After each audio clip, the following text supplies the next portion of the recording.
Hi everyone, Slangel here from Slangel Designs. Today I'm back with another, what looks like a more complicated pattern, but is really quite simple.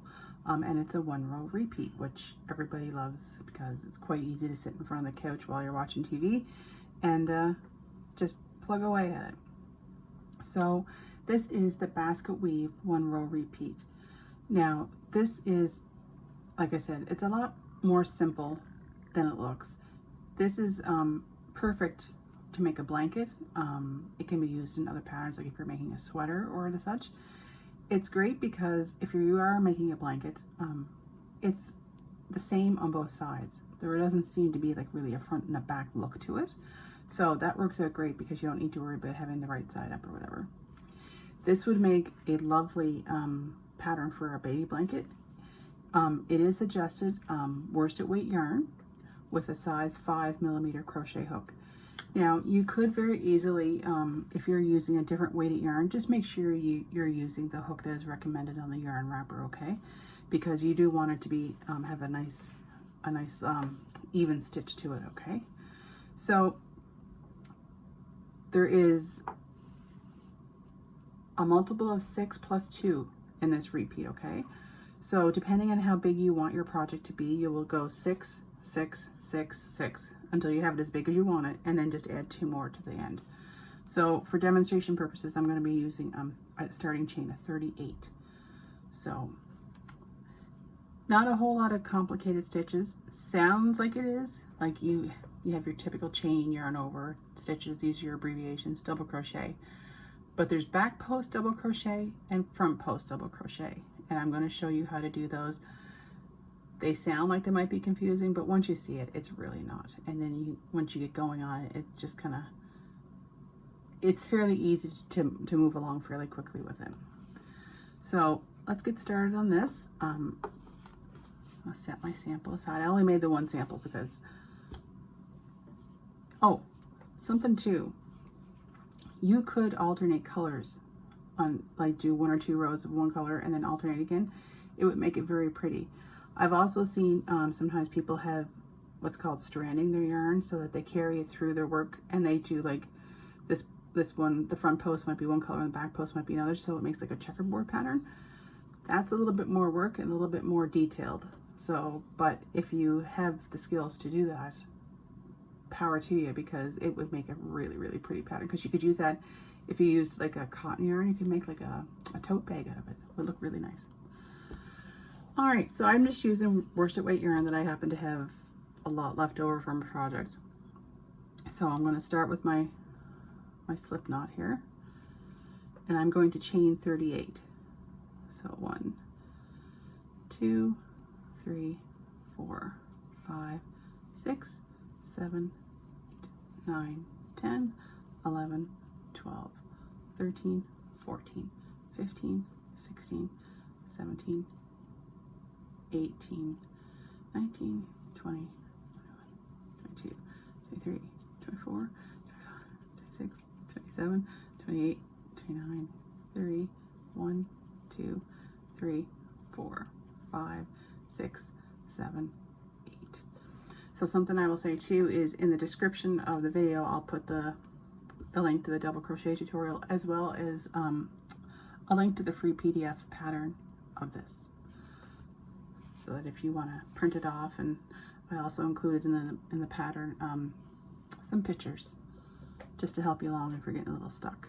And again, as always, if you have any questions or concerns about any of the steps, just put a comment in the video there, and I will get back to you as soon as I can. So for the first row, it's just your foundation row pretty much to get you started. What you're going to do is you're going to do a double crochet in the 5th stitch from the hook. So now don't forget, when you're looking at your chain, the chain on your hook does not count. So then it'd be 1, 2, 3, 4, whoop, just slipped right in my hand. So it'll be 1, 2, 3, 4 in here, in the 5th chain from the hook. Okay? I don't know if you can see that. See what I'm saying there? This chain doesn't count. So 1, 2, 3, 4, 5th chain. My fingers are a bit of a mess. I was working in the garden before the hurricane. So, all right, so 5th chain, 1, 2, 3, 4, 5, and you're going to do a double crochet. And then what you're going to do is do a double crochet in each stitch across. So that's yarn over, insert your hook, yarn over and pull up your loop, 3 chains, three on your loops on your hook, yarn over, pull through 2, yarn over, pull through 2. And we're going to do that in each stitch across. So if you want to continue across your work, however long you made your starting chain, and put a double crochet in each stitch, and I'll meet you at the end and we'll pick up from there. Be right back. Okay, so welcome back. So I've reached the end of my row of double crochets. So now what you're going to do, every row from now on is going to be the same. It's the repeat that we're going to be starting. So I want you to chain 3. So 1, 2, 3, turn your work. Now, when you're doing the front post or back post, you're not using the typical stitch, like you're not putting your hook in through the top 2 loops of the stitches below.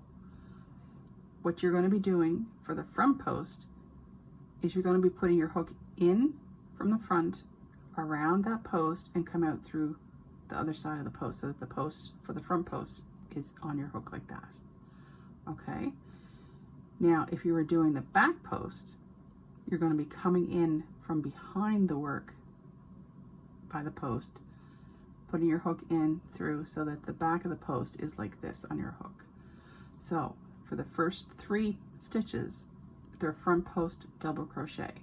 What that means is you're going to yarn over, put your hook in by the post here, come out through the other side of the post, yarn over, pull through, so you've got your 3 loops on your hook. But now here's something I want you to do, and this is important. I want you to kind of pull your yarn up a little bit, because if you don't, your project's going to curl, and you don't want that. So then you yarn over, pull through 2, yarn over and pull through 2 like a normal double crochet. The only difference being is it's the base of it is wrapped around that post. So again, we're going to yarn over. For the next one, we're going to go in through the front, put the hook in behind the post and come out through the other side of it, yarn over and pull through and just kind of pull up, yarn over, pull through 2, yarn over, pull through 2. And we're going to do 1 more of those. These are worked in sets of 3.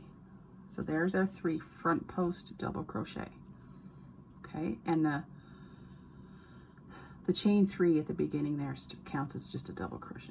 So now for the back post double crochet, you're going to yarn over, but you're going to put your hook towards the back of the work and come through. Put your hook in so that it comes out through the back of the other side of the post. Yarn over, pull through, pull up a little bit, yarn over, pull through 2, yarn over, pull through 2. That's a back post double crochet. So again, yarn over, you're going to put your hook in through the back by that post, put it in through the next hole on the side of the same post, yarn over and pull through, pull up a little, yarn over, pull through 2, yarn over, pull through 2. So again, because it's a little trickier to see the back post, yarn over, put your hook coming in from the back of the work in through that opening between the posts, put your hook through to the back, yarn over, whoop, and this is what I find with the back post. My yarn tends to slip off my hook. Sometimes it takes you a couple of shots to get it on there.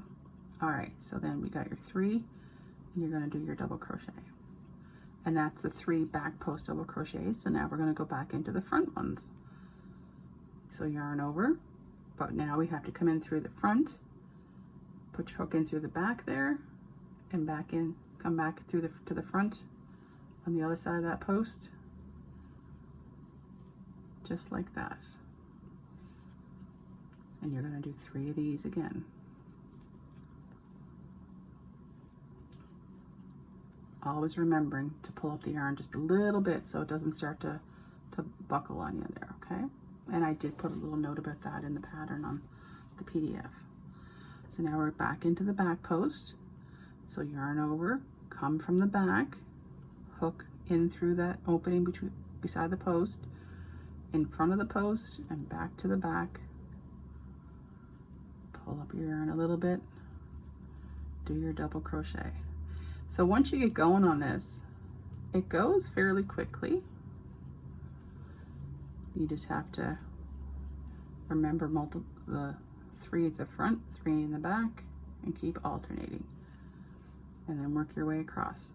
So if you want to put me on pause and work your way across to the end, and then I'll just show you the next, we'll turn and do the next row, and you'll see that the pattern starts to form for the design of the basket weave. So put me on pause and I'll be right back. Okay, so I've done the repeating pattern across, and I have I just finished the last of my front post for the last set of 3, but then you're going to still yarn over, and in that turning chain, you're in the top of the turning chain, you're going to put a double crochet. So each row starts and ends with a double crochet. So that finishes that round there. Okay, so now what you're going to do is you're going to chain 3, turn the work, and the row that you just did is the exact same row you're going to keep doing until you get your project as long as you would like it. So we're going to do front post double crochet in the first 3 stitches,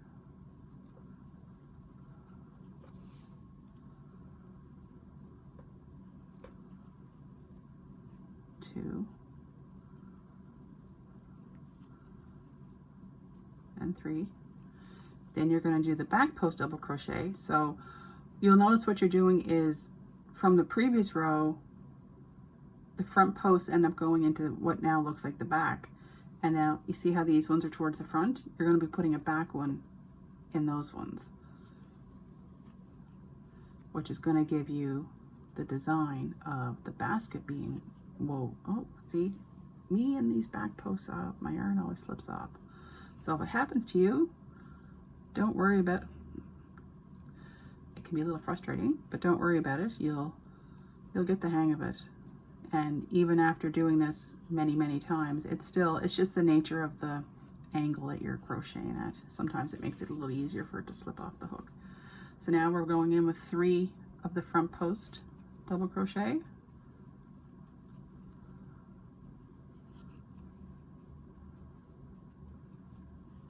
And you can see too, like this works up pretty quickly.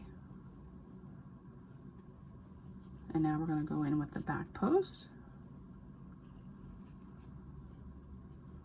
And you notice when I yarn over, when I'm pulling my yarn back through, I kind of give it a little tug. You'll get used to doing that so that you don't have your work buckle. And the first couple, there's that yarn. The first couple of times I was practicing learning this stitch ages ago, I didn't do that little pull up. Nobody told me about it. And my work would literally kind of curve and it wouldn't lay flat. And I was like, what am I doing wrong? And then I clued in. All right, so we need to go front. That you kind of have to give it a little bit of slack so that it will lay flat. And it becomes just kind of second nature when you're doing it. So while I'm working across here, I'll just give you a little bit, we'll have a little chit chat. Some fun things coming up, some more granny squares. I have some projects that I want to show you that are quick and simple. I'm currently working on getting a bunch of things ready for a local craft fair that I somehow got myself roped into, which is fine.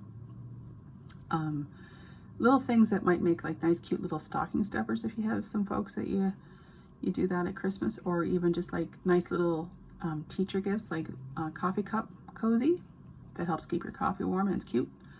Some headbands, ear warmers for the winter, things like that, that they look like they would take a bit, but they're actually fairly quick little projects that you can knock out fairly quickly. But they're nice, thoughtful little gifts that even just to tuck into other people's gifts or stockings, or just to have on hand. sometimes you have people over for a visit and they're like, oh, I brought you this or whatever. And you're like, oh, and you're thinking, I didn't get you anything. So you can kind of have them tucked away just in case you get little unexpected things you have to give somebody.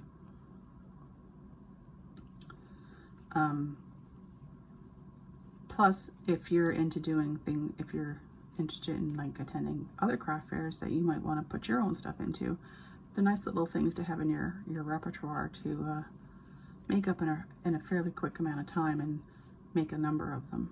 Like I think over this past weekend I made like 40 mug cozies. Just sitting watching TV with the family, and keeps you busy.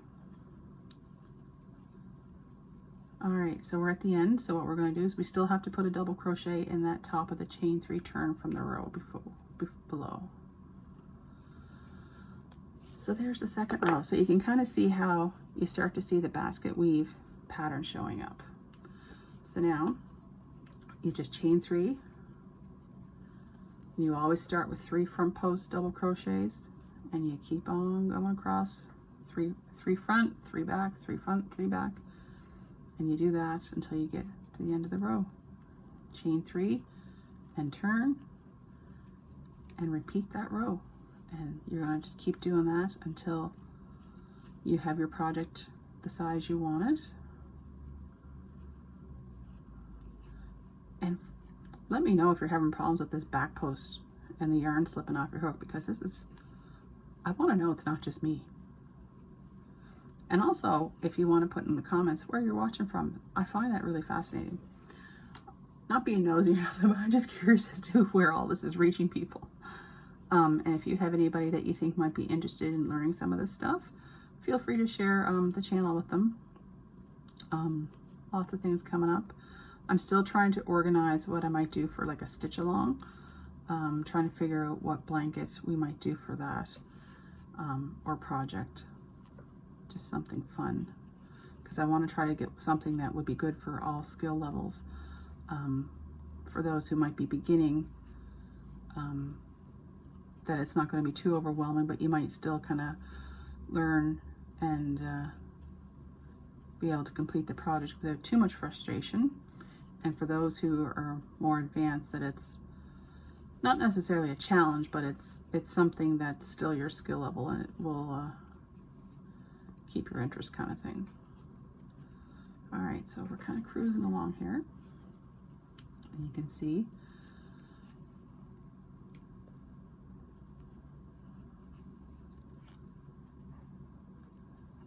and let me know too in the comments, do your areas do you guys do craft fairs?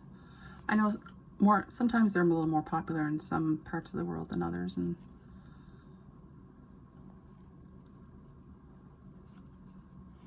I'm just kind of curious. And if there's anything you're ever thinking, oh, I wish you would do a tutorial on this or something like that, put that in the comments. And if it's something that I'm like, oh yeah, I can do that, or I'll figure out how to do that if I don't know how, and I'll put something together. Same as I'm debating whether to throw some knitting in here. Just some of the basics, because I do know how to knit as well. My grandmother taught me how to do both of these at a fairly young age. So thought maybe we'd mix it up a little bit.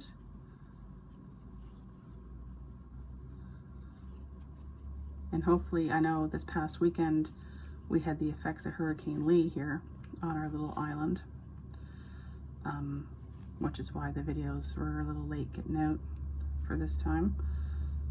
So hopefully, if you were affected by that at all, you managed to make it out okay, and if you had any damage, it was very minimal. We lucked out greatly, so we're very appreciative of that. All right, so we're getting to the end here. And again, this is just, you're gonna repeat this row over and over until you get it to be your desired length. Whoops. Helps if you yarn over when you're trying to do the double crochet, doesn't it? Makes it easier to do what you need to do. All right, so the last thing we're gonna do is put a double crochet in the top of the chain 3 turn, and that completes that row. So again, you can see how the pattern starts to form. Okay, so you'll make it as long as you want, repeating that of, you know, your chain 3 to start, 3 front post, 3 back, 3 front, and repeat that across, ending with your double crochet in your chain, top of your chain, turning chain. Once you get it to your length you want, you can feel free, depending on what you're using this pattern for as a project, if it's a blanket, put whatever border you prefer. There's lots of different borders you could use.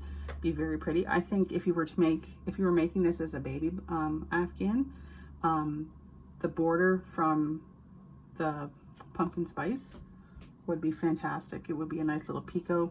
It would be very pretty and very feminine looking for a nice little girl. So anyway, so that is the 1 row repeat of the basket weave stitch. And again, don't forget to like and subscribe.